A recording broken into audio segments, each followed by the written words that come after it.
Hi, I'm Nigel Barmer, Research Director at the Victoria Law Foundation, and VLF and UCI Law's Civil Justice Research Initiative welcome you to the third and final day of our International Access to Justice Forum. I'd like to start by acknowledging the traditional custodians of the land on which we meet today and recognise their abiding connection to this land, its waterways and community. The office of the VLF and my own home are on the traditional lands of the Wurundjeri people of the Kulin Nation, and it's my privilege to pay respect to the elders and to all generations of Wurundjeri people who've nurtured this land for over 50,000 years and continue to do so today. I also welcome elders and community members from other nations with us today. So we're excited to be hearing from experts around the world on our third and final day of the forum on a range of issues related to access to justice. So today's sessions are on climate change and legal need, the role of legal education and access to justice, before we finish the forum by asking some prominent figures in access to justice to come up with a big idea for the future. Every session of the forum will have its own link. We'll be sending these links out to everyone who's registered. You can also find links to each session in the forum's program, which is sent to everyone who's registered and can be found on our website. You can also find links to all the sessions through our ticket platform, Humanitix, and we'll be posting the link to the following session in the chat towards the end of this session. Okay, so the first session for today is climate change and legal need. Some brief housekeeping. Only panelists can be seen and heard in this webinar. All attendees' videos are turned off and their audio is muted, but please use the question and answer function to ask questions or upvote other questions, and we'll get to these as the session progresses. Towards the end of the session, we'll be posting a link to the next event in the chat function. Okay, so the climate crisis is upon us. And this has been felt increasingly acutely, not least in Australia. As a consequence, there's increasing effort around the world exploring what this means from an access to justice perspective. This might involve immediate responses to disaster, understanding and addressing gradual climate change over time, and how to ensure responses are equitable and broader climate action. So this session looks at how climate change relates to and creates legal need and what responses might look like. And I'm delighted to introduce an excellent panel of experts working in the field. First, we've got Hannah Pearls, staff attorney at the Environmental and Energy Law Program at Harvard Law School. We have Sharon Keith, Program Manager of Disaster Legal Help Victoria, Elizabeth Humphreys, Senior Lecturer at University of Technology, Sydney, and they'll be joined by our facilitator, Monica Taylor, lawyer and PhD candidate at Queensland University of Technology.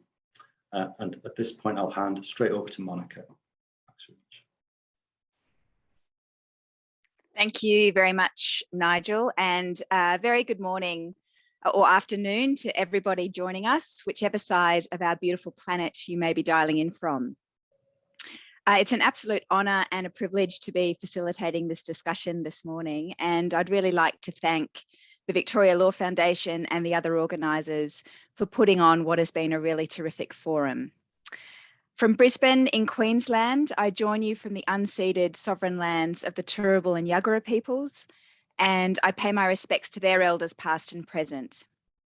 And on behalf of the panel, we want to acknowledge and pay respect to all First Nations peoples joining us on the line, and we want to recognise the devastating impact that climate change is having upon First Nations peoples' connection to country and culture, and that this is an ongoing legacy of colonialism that must be recognised and addressed. The timing, as Nigel alluded to, of this session for all panellists has been pretty surreal. We met online at the very same time that the east coast of Australia was experiencing an unprecedented flood event, and horrifyingly, the region of northern New South Wales was freshly inundated this week in the past few days. Many of the towns impacted were also affected by our Black Summer bushfires just 2 years ago. And as catastrophic as this rain bomb, as it's been coined, has been, this event will soon become last month's climate news. This month, we're also learning that our beloved Great Barrier Reef is experiencing its 6th mass coral bleaching event, and that's the 4th event since 2016. And there are polar heat waves taking place in Antarctica and the Arctic. So what all this climate instability means for people's legal problems and their access to justice is what we're going to be discussing. In the climate world, there are two major responses, of course, mitigation and adaptation. Mitigation, actively reducing the sources of greenhouse gas emissions. And in this space, globally, there's a lot of movement taking place.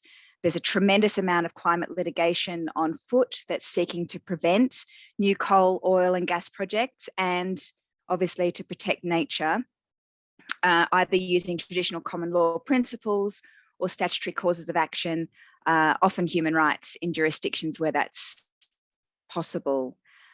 In Australia, the work of both specialist community legal centres, but also private law firms to use law in really innovative ways to mitigate greenhouse gas emissions is both bold and courageous. The second major response is the sphere of adaptation, adjusting to the reality that we know is coming. So many climate change impacts are already locked in, and we know conclusively that these impacts will disproportionately affect people who have the least ability to cope, recover, and adapt. Climate change is an accelerant for social disadvantage and exacerbates existing inequalities. And the same people who typically struggle to access justice also bear the brunt of the worst impacts of climate change. So that's just some framing that we wanted to give everybody, given that the panelists' discussion and comments today are really going to be located in that adaptation sphere, as we think through how adaptation efforts really need to be defined by those principles of equity, social justice, and human rights.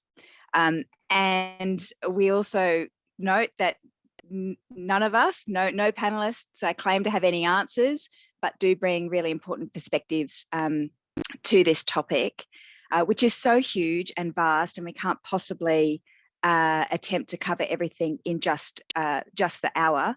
But we hope that the discussion will help take some of our thinking forward. And it's, I think, useful to, when the topic of climate change can feel so big and overwhelming, to feel empowered to think small. And a perspective from Justice Brian Preston, who is the Chief Judge of the Land and Environment Court of New South Wales here in Australia, is quite useful. His Honour reminds us that climate change is as much a small scale, local and immediate issue as it is a global issue, and that the problem of climate change is not going to be solved in one fell swoop, but rather a series of small and incremental responses across all levels of governance: global, regional, national, provincial, local, and individual scales. So in the spirit of local action, I'll invite each panelist now to introduce themselves, their work, and explain how they see climate change impacting on the everyday legal issues that people have. And each panelist is going to pass the baton from one to the other, and then we'll regroup afterwards and take a look at some of the questions that hopefully people will be posing in the chat. So please use that Q&A function if you have a question. So now I'm going to hand over to Sharon. Thank you very much. Thanks so much, Monica. Good morning, everyone. Thank you so much for joining us early on a Friday morning. My name is Sharon Keith, and I am the Program Manager of Disaster Legal Help Victoria. I would like to start by acknowledging the traditional owners of the unceded land I am presenting from today, the Boon Wurrung people of the Kulin Nation.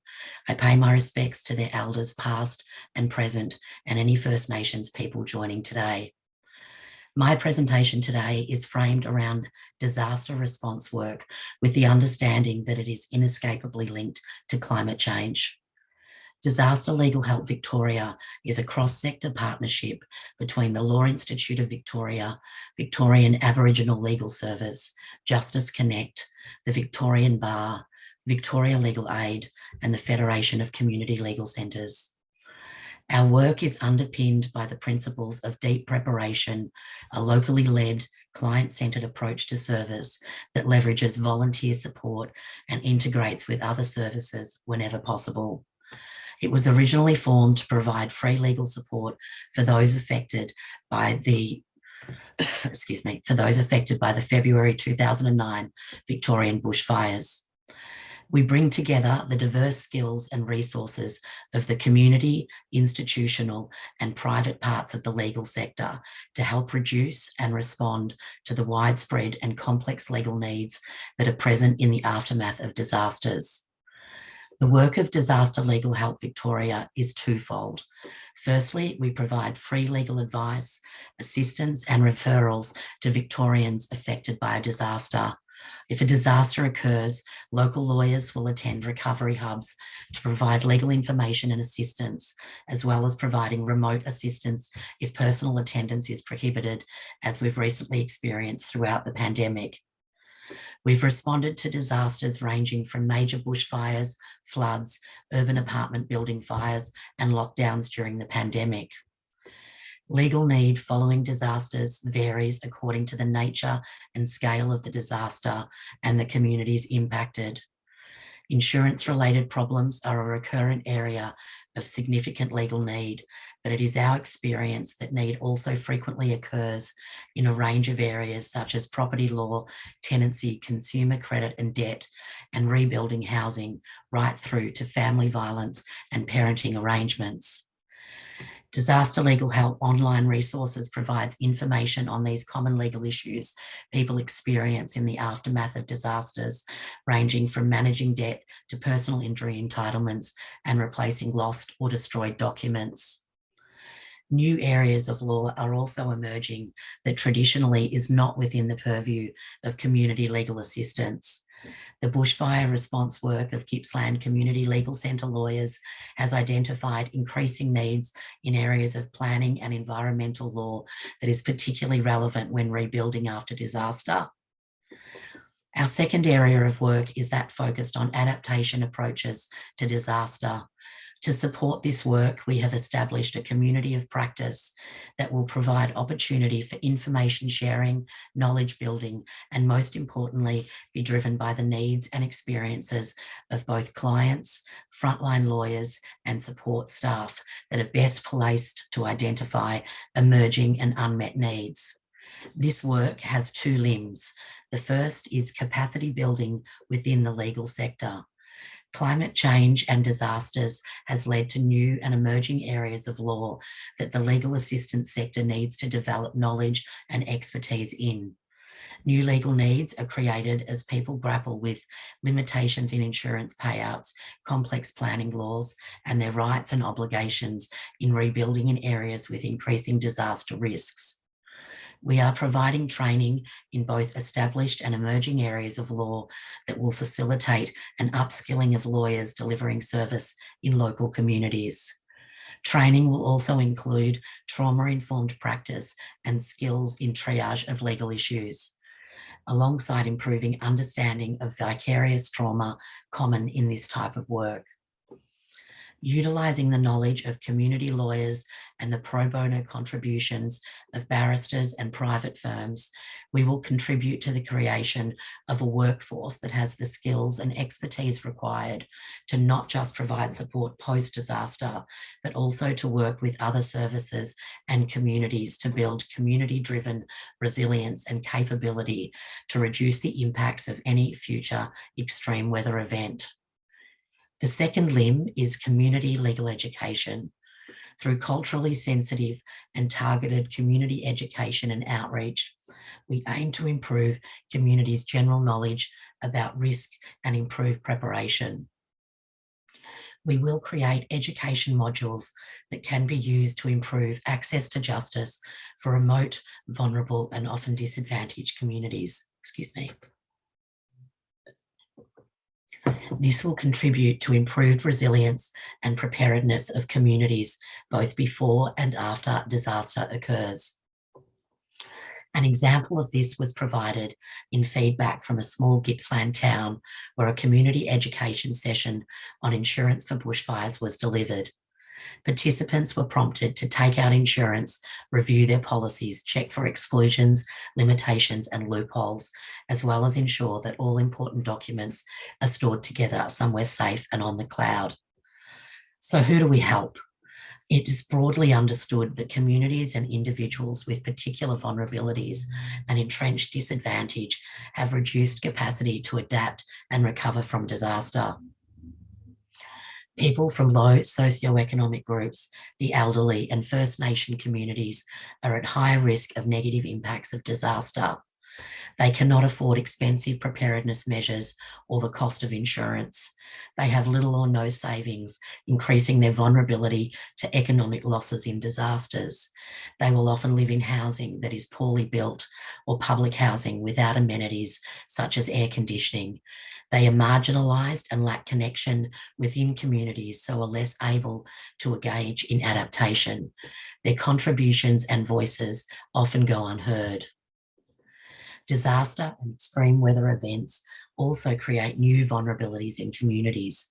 People who traditionally may not have accessed community legal assistance, who in the face of financial devastation, loss of income streams, property damage, overlaid with trauma, grief and reduced access to services, means that people not previously disadvantaged become so.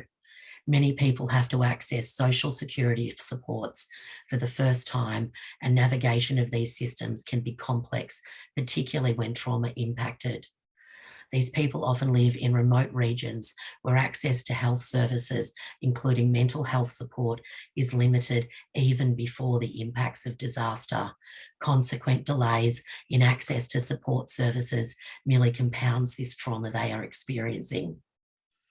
Small business and farming communities are also particularly vulnerable to the impacts of disaster. In the days and months following disaster, many small businesses struggle to replace losses, and as recovery is delayed, particularly in remote communities, are unable to continue and are forced to close permanently. Farming communities can experience loss of human and animal life, field crops, stored seeds, agricultural equipment and materials. Many have no alternative source of income or security, in turn creating significant legal needs that must be addressed. Internationally, Indigenous people make up less than 5% of the world's population, but they manage and protect 80% of global biodiversity. Climate change and extreme weather events has a significant impact on Indigenous people. It impacts them in a unique way due to the deep connection that they have with the land. It has been predicted that due to climate change, Northern Aboriginal communities could face serious health risks from malaria, dengue fever and heat stress, as well as loss of food sources from floods, droughts and more intense bushfires. Access to justice barriers are seen in low uptake of utility relief grants post-disaster because of a lack of adequate information. Communities have also expressed issues with the cultural competence of mainstream services and limited access to services at all in regional and remote areas. Response to climate change and disaster impact needs to be rooted in self-determination, where Aboriginal and Torres Strait Islander people are able to determine and have control over their lives, including over activities relating to disaster preparedness, response and recovery. Aboriginal controlled community organisations need to be properly funded to have community members working on the ground. The challenges of this work are many and include geography, resourcing and barriers to multi-sectored and inclusive approaches to adaptation. The sheer expanse of area and the limited resources available to provide quality, targeted legal support creates significant challenges. Gippsland provides a clear example of this. The region of Gippsland, one of 6 regions in Victoria, is over 41,500 square kilometres in extent and covers 18% of the state. To give context to this, it equates to over 16,000 square miles in size, double the size of the state of New Jersey, or approximately the same size as Switzerland. With a population of 270,000, by its nature, the vastness of the region can lead to remoteness and isolation, with approximately 40% of Gippsland's current population living in towns and settlements of less than 500 people. In the 2019-2020 bushfires, more than half of East Gippsland was burnt. East Gippsland is 20,940 square kilometres. The devastation of the bushfires was far-reaching for individuals, farmers, businesses, communities, ecosystems and infrastructure. Legal need, including insurance, property disputes, tenancy, planning and environmental law, and exacerbation of other legal and social issues are still prevalent today. Shockingly, across all community legal services in this region, the disaster response specific employees number just 5. These workers, both legal and non-legal, are struggling to provide outreach to communities whose legal needs before the bushfires were significant and have now been compounded further by these disasters. Disaster response in Australia is reactive. Funding and resources are provided after extreme weather events have caused significant community, social, economic, and psychological impacts. To have effective and meaningful adaptation, these resources need to be dedicated to planning, preparedness, and capability building before disaster hits. Vulnerabilities in infrastructure and community need to be identified so that adaptation strategies can be targeted and have the best chance of building resilience in communities before disaster occurs. This planning needs to be inclusive and collaborative with communities who are best able to identify their needs and strengths. Information needs to be accessible to all members of community, particularly the most vulnerable. Lessons from disaster impacted communities need to be shared and risks mitigated by the early implementation of adaptation strategies. Trauma should not be compounded through preventable adaptation, such as proper insurance and improved knowledge of relevant laws.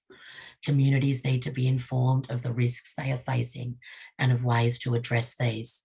They need to understand changes in law that will impact them now and in the wake of disaster. The legal assistance community needs not just disaster response lawyers, but disaster resilience ones also. Government leadership, collaboration and coordination of a multi-sectored response to disaster preparedness is required to identify risk, build capacity and resilience, and respond to the ever-increasing threat to life, community and ecosystem. Thank you very much for listening. I'd like to now pass over to Elizabeth. Thank you. Thanks very much, Sharon, and thanks for inviting me here to speak today. I'm a researcher, a political economist, and I research issues impacting workers and trade unions. And in the last couple of years, we've particularly focused on the question of the impact of climate change on workers through a focus on looking particularly at heat stress. As we all know, human-induced climate change is driving higher temperatures on average, more hot days, longer heat waves, and more frequent and intense bushfires. It is also responsible for increasing fatalities and accounts for 1/3 of all heat-related deaths worldwide since 1991. Almost half the global population is now exposed to higher heat episodes, including more than 1 billion workers. We've also seen climate change changes modify the nature and patterns of fires, both in Australia, most devastatingly during the 2019-2020 Black Summer bushfires, and more recently in the wildfires in the Pacific Northwest of the US. In that Black Summer fire period in Australia, 33 people were killed directly by the fires, but a further 455 it's estimated died indirectly as a result of smoke and ash, which enveloped 4/5 of the Australian population. Higher global temperatures have also been identified as a major threat to safe and decent working conditions, with workers increasingly compromised during the hottest months of the year. This is particularly significant for the Australian workforce and for parts of the US because the prolonged warm to hot summers and because of the increasing frequency of heat waves. Projections for Australia place most of the landmass at a moderate to high risk, and in the northwest of the country, in the monsoonal north, at extreme risk. And recent studies have underscored that heat stress is impacting a significant and diverse group of the working population. It's not just outdoor workers and those in physically demanding jobs. It's often those who are working indoors without adequate cooling and without the ability to take breaks. Health and safety consequences of workplace heat are quite differentiated amongst workers, as we just heard from Sharon. Older workers and those with certain health conditions can struggle in hot or wet weather. Problems can be greater for those on less secure employment contracts, temporary workers, piece workers, on-demand and migrant workers, particularly in the agricultural sector. Many who have great difficulty in taking measures themselves to address the problems they're experiencing. And while climate heat disrupts all work and presents new challenges to health and safety generally, it does this while exacerbating precariousness and extending individual risk. While heat waves and extreme temperatures are particularly challenging, heat also impacts workers at quite moderate temperatures, especially those who are doing physical labour or experiencing heat associated with higher levels of humidity, when it can be more difficult to cool one's body. It's actually moderate temperatures that have the greatest burden in terms of insurance claims for industries, but the greatest risk is obviously at extreme temperatures. The sorts of experiences that workers are already having as a result of climate change in high heat episodes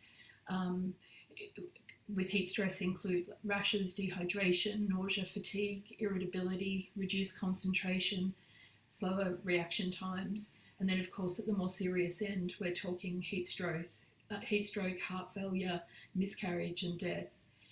High heat conditions also have cognitive impacts, reducing the mental capacity of workers, and that contributes to more accidents. It's also an accumulative effect. The experience of workers on the first day of high heat is quite different to the second, third and fourth day. In that way, the impacts can be quite indirect, putting pressure on an individual's health outside working hours.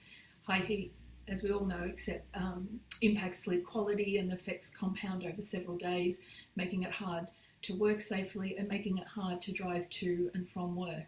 Of course, all of this is differentiated.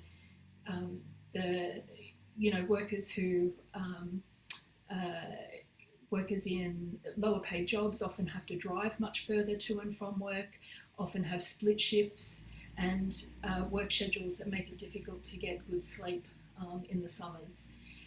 This means that the impacts of climate change are really very differentiated based on what sort of work people have been doing. Of course, when we talk about adaptation and occupational health and safety generally, quite often these are approached as processes where there's some sort of shared interest between workers and their employers and the government. But of course, adaptation as a process is increasingly depoliticised, and work health and safety is not necessarily a process where there are shared interests between all the parties involved. In the main research that we've been doing over the last 2 years with the United Workers Union, it was interviewing and surveying essential workers, people working in manufacturing, home care, agriculture, these workers are particularly struggle sometimes particularly to exercise rights under established laws and policies in relation to work health and safety. So the question's not simply do the right frameworks exist. Clearly workers have the right to stop work if they are going to be at risk in terms of physical harm or illness. The question is whether workers in workplaces have the ability to do that. And even if we think back to the first bushfires in the Australian Black Summer, when some of the stronger unions like the Maritime Workers Union and Construction Workers Unions got their members to stop work because of the risk from labouring when there was so much smoke around. It was obviously a new and unusual situation, but it was very difficult even for those stronger unions to do that. The backlash from the government and the media was that, you know, these unions and these workers were being completely unreasonable. And yet, how can we expect workers in less well organised workplaces with less ability to exercise power in the workplace to take those sorts of actions? I think one of the other things to think about is how even in workplaces where there might be reasonably okay processes to deal with the consequences of climate change, that some other change can disrupt those processes. So it was clear that the impact of COVID-19 raised risks around particularly heat stress in a range of ways. So COVID-19 meant that lunchrooms that were air conditioned weren't accessible to staff anymore because of social distancing, and that might be the only time of the day where they can go into a cooler place and cool down. It changed what sort of work tasks people needed to do and what time of the day they could do them. So workers who would be cleaning in schools in Queensland, in the cooler, darker parts of the day, all of a sudden had to clean multiple times a day and clean play equipment outside in the high heat. This was almost never, to our knowledge, associated with an increase in staffing levels. And of course, the ability to take breaks and cool down and hydrate is the most basic action workers can take in order to manage the sorts of impacts that climate change brings with increasing high heat. Heat stress and bushfires also impact on the economy more broadly, obviously undermining economic productivity. A survey of 1,000 workers in Australia found that 10% actually intended to leave their job because of workplace heat stress.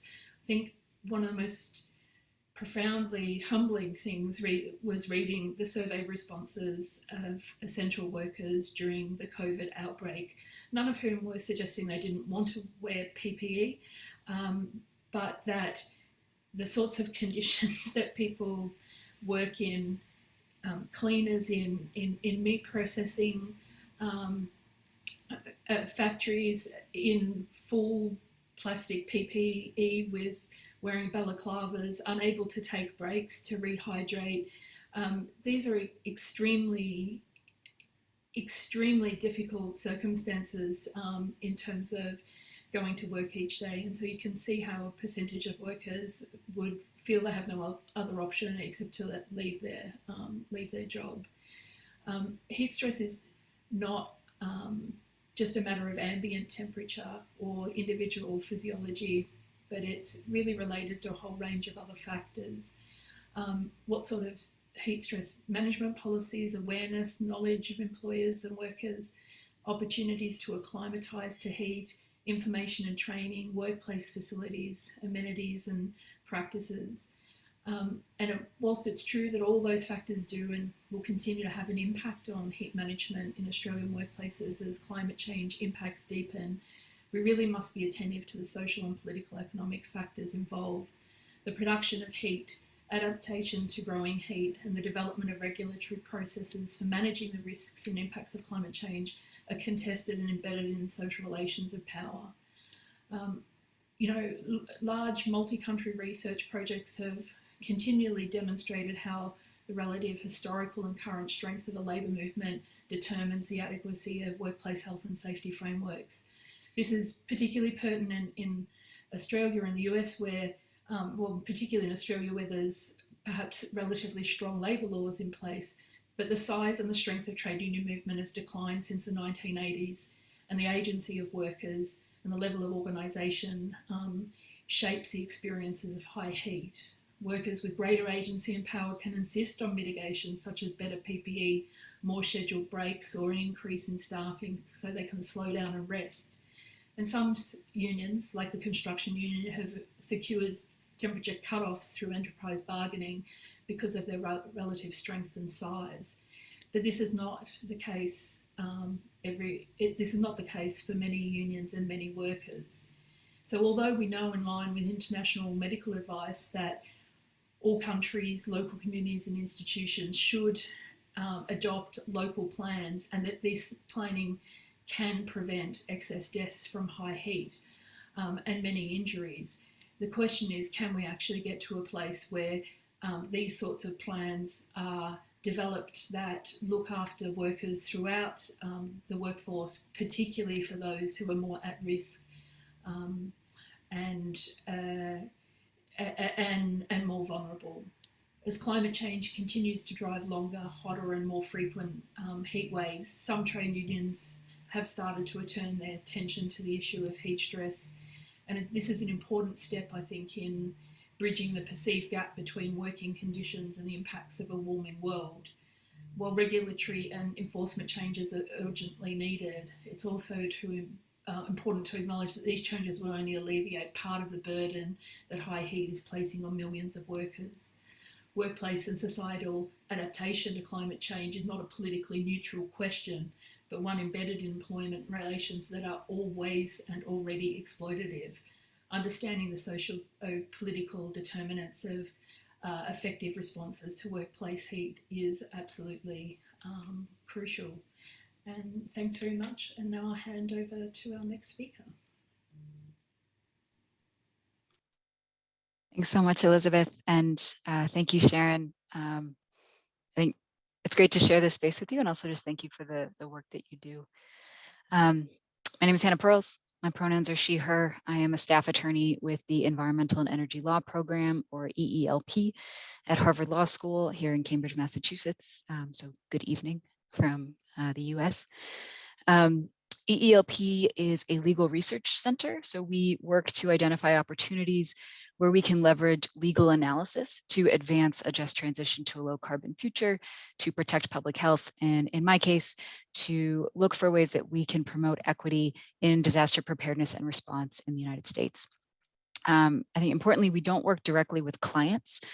So we don't have that attorney-client relationship, but we do work very closely with advocates and community-based organizations to identify potential solutions that are grounded in their lived experience, and then add our legal expertise to craft durable policy solutions that not only will withstand litigation, but also, I think especially important in this context, will withstand changes in administration.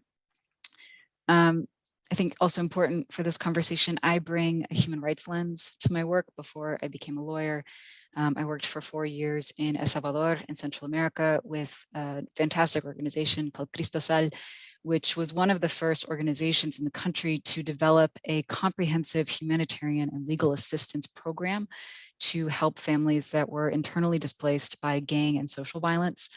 And one of the things that was so important, I think, from that experience, and what I bring now to my work here at Harvard, is the idea of applying a human rights-based approach to addressing some of the more systemic barriers that displaced populations face, whether that's displacement by violence, or in the case of the United States, displacement by disasters and other climatic events.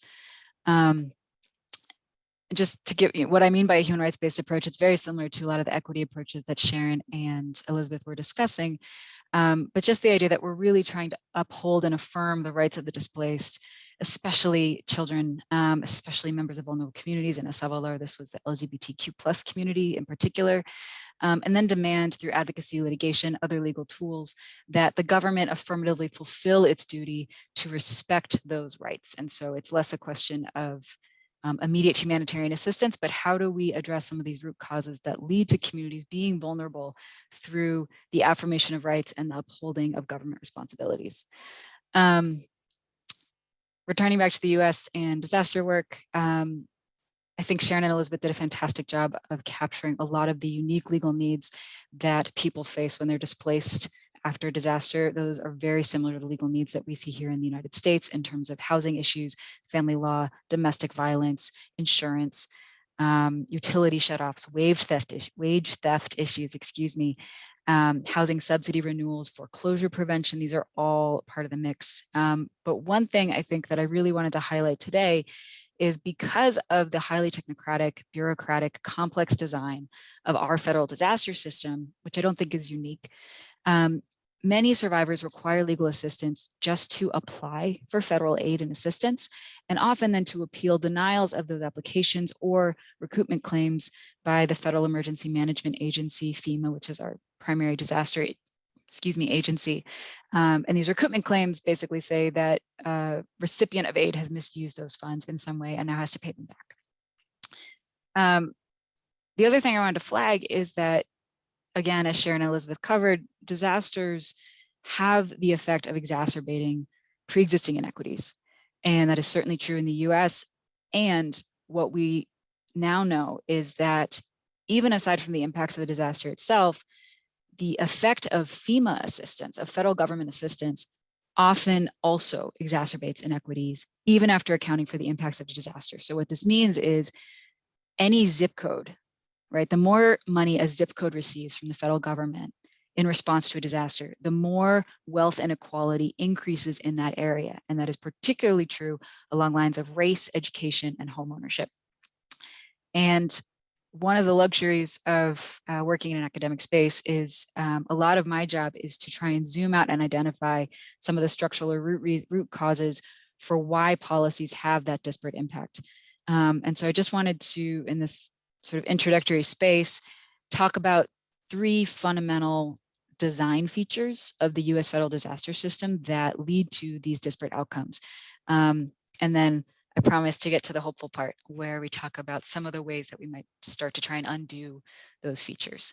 The first sort of fundamental quality of the way our disaster system is designed is that no one has any right to disaster assistance. There's no legal entitlement to receive housing assistance, financial assistance, relocation assistance, what have you. And so what this means is the federal government has the discretion not only to approve or deny applications, whether it's from an individual or from a state, a tribe, a local government, but they also then have the discretion to design the rules about who gets assistance and who doesn't. And this gets to the next feature, which is our federal disaster system is damage-based, right? Whether or not you get assistance is very much tied to how much damage was incurred. And this means that our system, our disaster program, is reactionary and it is property-centered. It is not people-centered and it is not forward-looking. And so a lot of the qualities of an ideal response that Sharon and Elizabeth mentioned are the qualities of a forward-looking, people-centered program. And again, the way that our laws were designed in the US, it was disasters are acts of God that can't be predicted. And the laws were designed very much to protect the middle class, and in particular, the property and assets of a middle class tax base. And so those assumptions have a lot of trickle-down effects in the ways that our programs are actually implemented. The last piece I wanted to flag is that it is really, really, really hard to sue the federal government over these disparate impacts. Often disaster survivors can only sue over the most overt or egregious intentional discrimination, which is exceedingly difficult to prove, especially in a disaster context. Excuse me. And so, one thing that you'll often see in other civil rights or social justice spaces is the use of strategic litigation to get at these systemic barriers to ensuring that disadvantaged communities have access to federal resources. And in the disaster context in the US, strategic litigation really is very, very challenging. Right now, a lot of the cases are just trying to get in the door, let alone actually get to have a court rule on the merits of a case. And so all of that means that we're often reliant on the current administration's discretion to execute its programs and policies in an equitable way. The good news is the Biden administration has really, for the first time ever, prioritized equity as a fundamental component of disaster preparedness and response. And so FEMA and a lot of other agencies that are engaged in disaster work in the US are actively looking to try and find ways to make their programs more equitable. The challenge is they're very much starting from scratch. This is a new effort. This is a new initiative. And so it's a long road. And I can talk more, I'm sure as the conversation goes on, we'll talk about what are the potential solutions, and they're very, place specific and people specific. But I think the hopeful message, at least here in the US, is yes, the federal government, particularly in disasters, has a lot of discretion, which poses a lot of accountability challenges. And we have an administration that at least is willing to lean into that discretion to try and change some of these policies that up until now have meant that white and wealthy communities receive a substantial amount of the disaster assistance relative to Black immigrant communities and low income communities.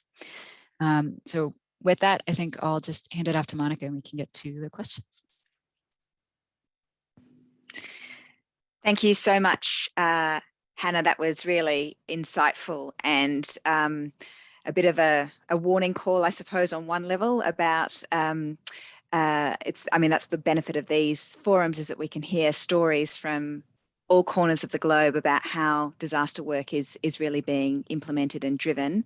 So I think we're all on the we're all back in panel mode now, and we do have one question that has been logged, and I'd encourage anybody with questions to please put them in the Q&A box. A question that goes to funding sources and whether, in light of the intersection between climate change and disaster and legal need, there's going to be more funding made available. So maybe Sharon, do you want to answer that based on your expertise in Victoria? So certainly the disaster work is funded both through Commonwealth and state funding. I think that the real issue that we see around that is that it is loaded after a disaster. So it's very much about disaster response. There's no question, if you look at the communities currently in New South Wales and Queensland, that's really necessary and crucial as part of their recovery. But I think where the real gap is that the funding is not provided before disaster hits. Very similar to what Hannah said as well, it is discretionary. So the government does not have an obligation to provide funding either before or after disaster. And what that means is that communities are reliant on them making the decision and how much money that they will then provide. The resources, even to respond to disasters, are not sufficient. As I outlined in terms of the number of disaster lawyers that are there trying to provide support and services now. But I think the real gap is in the lack of resources and funding that is being provided to communities to build resilience and capability and reduce inequality before disaster hits, so that the impacts are mitigated post-disaster. And a follow-up question to that really is whether in the Australian context our disaster response system embeds the same sort of problems that Hannah has outlined for us in the US. Are you able to speak to that as well, Sharon? Yes, I think sadly that we have very similar experiences in relation to that. Certainly I absolutely agree with the approach that it needs to be human rights driven approach, and people hold these rights, and the government is therefore accountable and responsible for actually addressing these. The problem is that the inequalities are compounded after disaster, and slowly over time it just means that bigger parts of the community are actually impacted, and the gap between the middle class and the disadvantaged just increases. And I think that draws on what, Elizabeth, you teased out really nicely about the very political nature of adaptation. It's not a depolitical space, it's deeply politicised. And without human rights embedded into those frameworks, that fairness and justice, then we risk sort of serious maladaptation. I wonder, in the spirit of hopefulness, whether I could ask each of the panelists to potentially share, maybe a positive takeaway. Have you seen adaptive processes work well, where they have been person-centred and when the community has really led the response and said what it is that they need? Well, I think For me, it is a question of embedding a justice framework in how we deal with climate change, but also recognising that if we rely on individualised processes, we are less likely to see success, and that certainly in terms of the question of labour, that collective responses are really likely the only ones that are going to engender enough power to either force changes to how things are managed, or even deal with more urgent on the ground situations. Obviously trade unions are one form of collective power in terms of work, but as I was sort of trying to tease out, that there is no separation between work and home with these things. The idea that the home in heat waves is a place of respite when workers may or may not have air conditioning, and even when they do, heat waves are so exhausting that there is extreme risk the longer they go on. I think I don't want to be too unhopeful, but really for me, the bare bolts of it is there needs to be a revival of labour power, I think, to address these climate change impacts.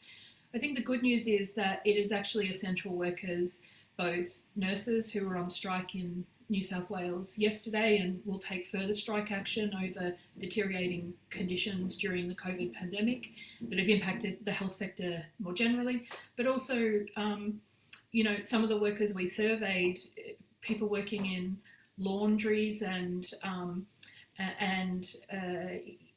doing, who took action during COVID over workplace transmission risk, because those people obviously couldn't work from home, who are also the ones likely to be most effective, and bringing some sort of collective support behind those essential workers. And of course, some workers work in workplaces like home care, caring for people with disabilities, where people may even have air conditioning, but they can't afford to run the air conditioning.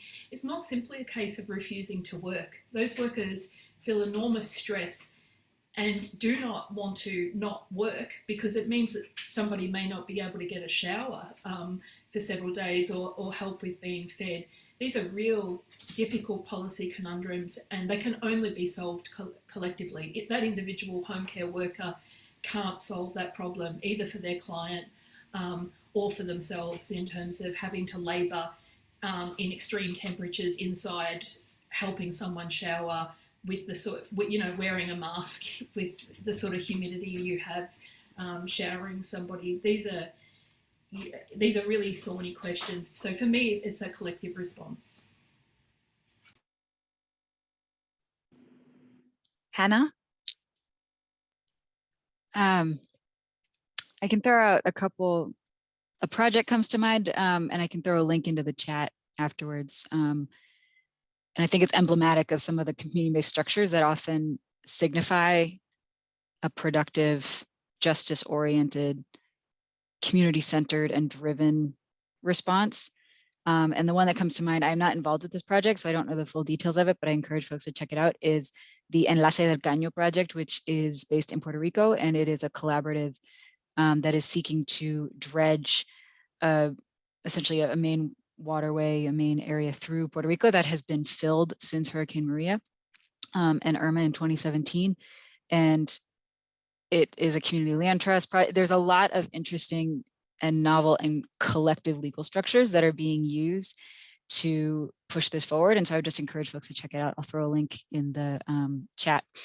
The other hopeful points of reference, I think we're seeing from the bottom up, we're seeing a lot of communities develop their own best practices and then sharing those practices as principles that are very much, they're very practical, very easy to follow.